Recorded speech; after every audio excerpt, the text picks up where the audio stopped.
Bem-vindas e bem-vindos ao canal Desnaturalizando o Racismo. Sou Norma Diana Milton, mulher negra, batalhadora, pesquisadora de temas e questões raciais. Hoje nosso bate-papo é com Adelaide de Paula Santos.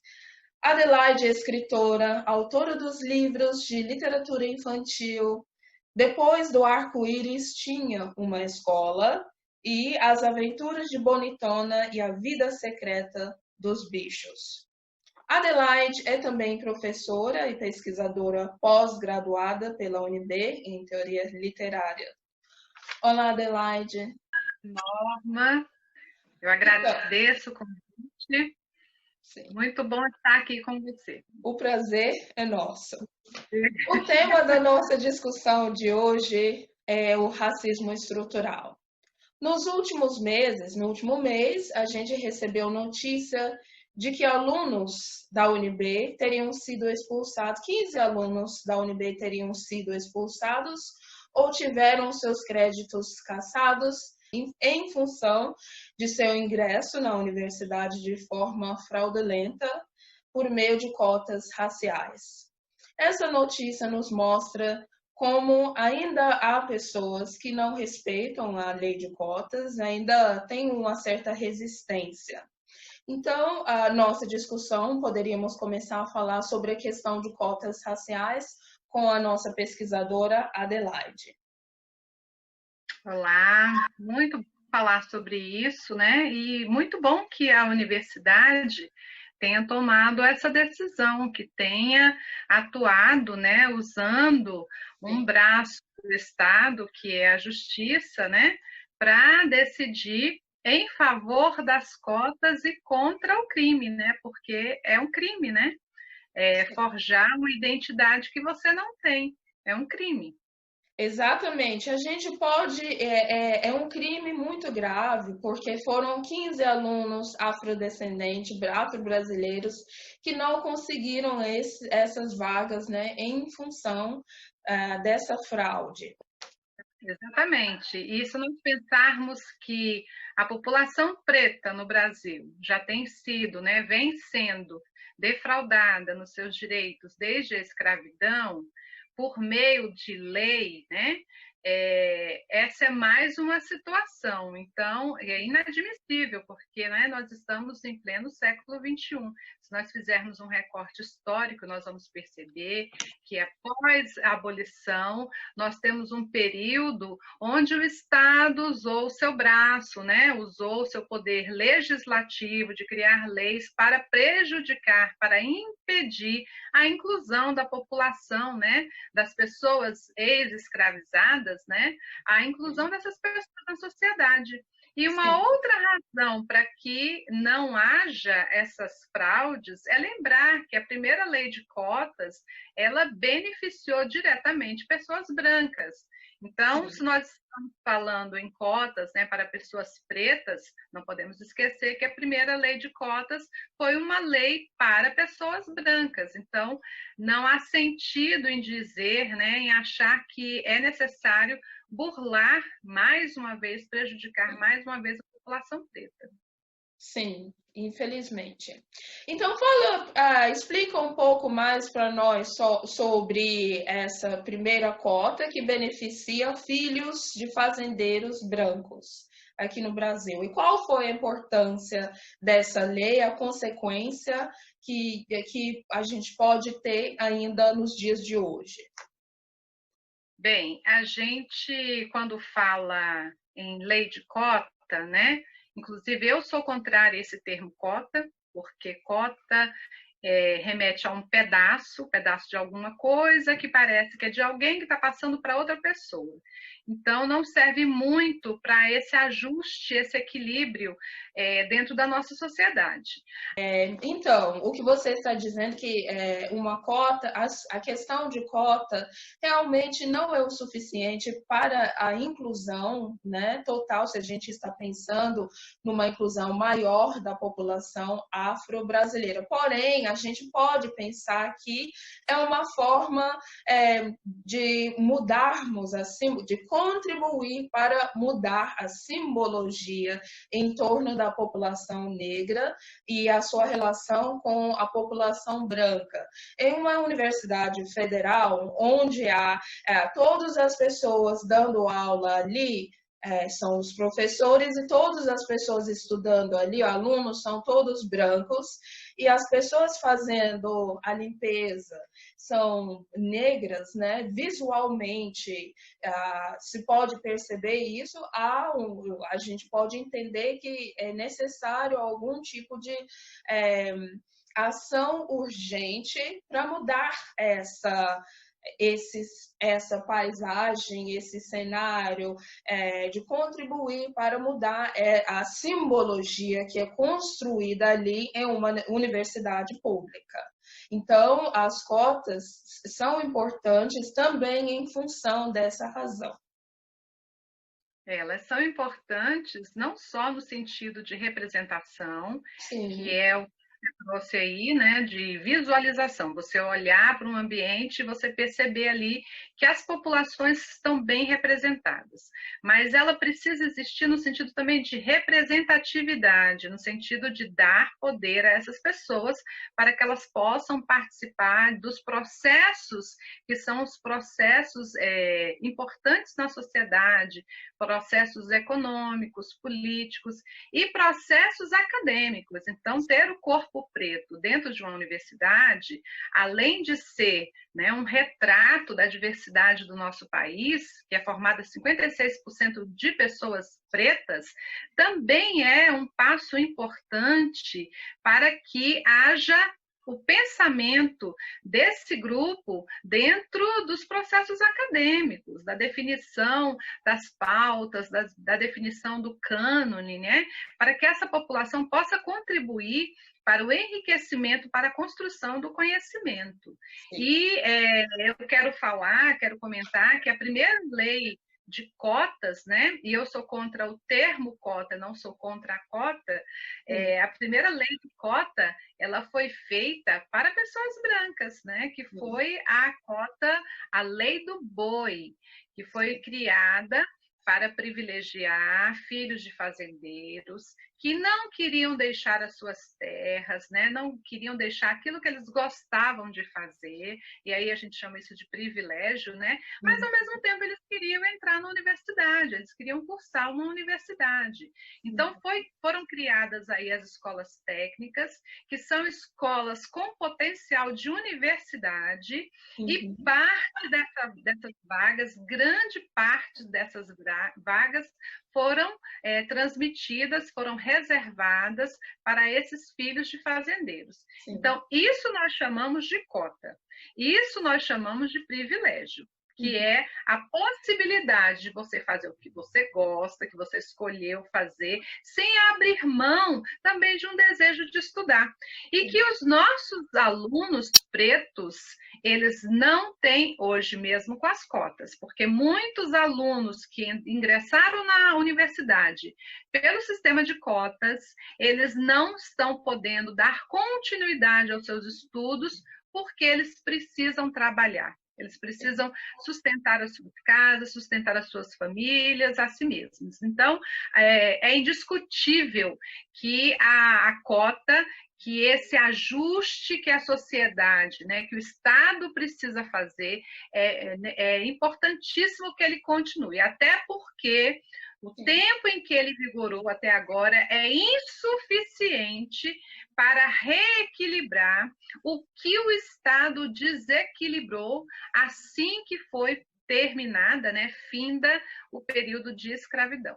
Sim, perfeito.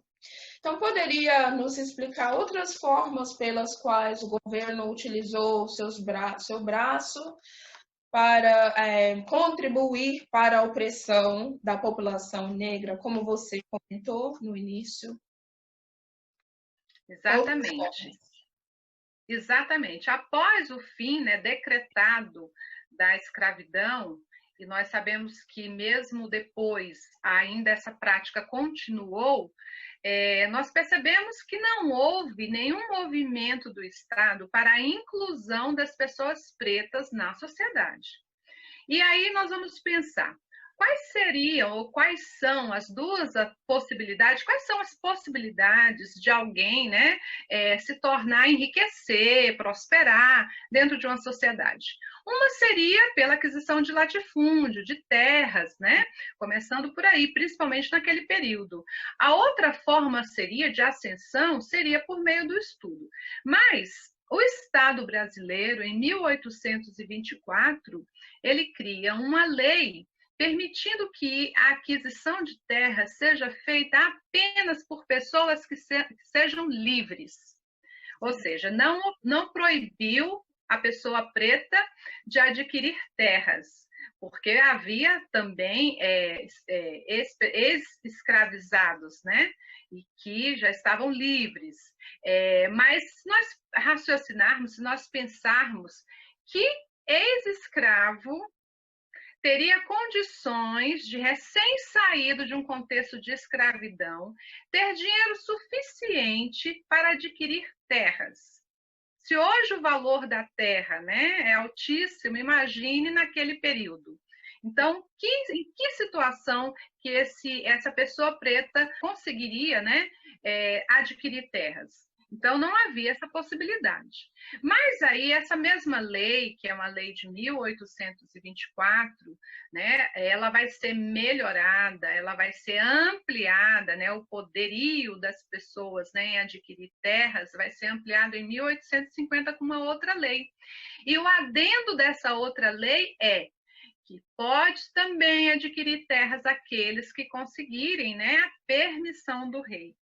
E aí, outra situação, que pessoa ex-escravizada, pessoa preta ex-escravizada, conseguiria uma autorização do rei para comprar com recursos, porque não era dado, com recursos, terras. Então, por essas duas leis, o Estado fechou a porta para as pessoas ex-escravizadas, né, de adquirir terras, de ascender, né, de se incluir na sociedade e ascender às possibilidades de riqueza. E o outro caminho vai ser pela educação. Aí nós vamos ter uma lei de 1837, que foi a primeira lei sobre educação no Brasil, que vai deliberar sobre quem pode e quem não pode estudar, e ela vai dizer, entre várias pessoas, vários grupos, ela vai dizer, exceto pretos. Então, mesmo que libertos. Então, mesmo os pretos libertos, porque já havia aí um grupo, né, de pretos libertos, mesmo esses não poderiam usufruir do benefício de adquirir, de ascender, né, de ter acesso à educação. Então, veja que quando nós falamos em cota, por isso eu sou contrária a essa terminologia, nós estamos transmitindo a ideia pela palavra que é inadequada, porque o que nós estamos querendo é que o Estado use aos seus braços, né? No caso, ele usou o legislativo, que ele use o legislativo, e a lei de cotas entra nesse recurso, né? Ele usa o legislativo para reequilibrar o desequilíbrio que ele criou. Porque se ele tivesse olhado para as populações pretas, para aquele povo, né, que tinha acabado de deixar um sistema escravagista, da mesma forma que ele olhou para os primeiros imigrantes no Brasil, e ele tivesse criado ferramentas, tais quais ele criou para os primeiros imigrantes no Brasil, historicamente, nós não teríamos chegado ao contexto que nós temos hoje, porque a história ela funciona de uma forma sincrônica e diacrônica. O que aconteceu lá atrás vai repercutir, tem repercutido nos nossos dias. E o que nós estamos passando hoje, inclusive a questão das fraudes, tem a ver com esse passado, com essa história que ainda não foi revista. Né? Porque se nós estamos falando, por exemplo, a cota serviria para a educação, mas e para a questão das terras? Né? Qual é a lei, quais são as legislações que estão sendo voltadas para as populações pretas, a fim de reequilibrar o desequilíbrio causado pela lei de 1824 e 1850. Então, quando a gente fala, por exemplo, na distribuição de terras, né, nos programas sociais, nós não estamos falando em assistencialismo, não. Nós estamos falando em revisionismo histórico da lei. Então, basta olhar ao passado e verificar quais são as medidas no presente que podem reequilibrar o desequilíbrio causado pelo Estado. Sim. Adelaide, sua fala é muito pertinente para a conscientização da população em relação à importância das cotas para a população negra, né, para maior inclusão.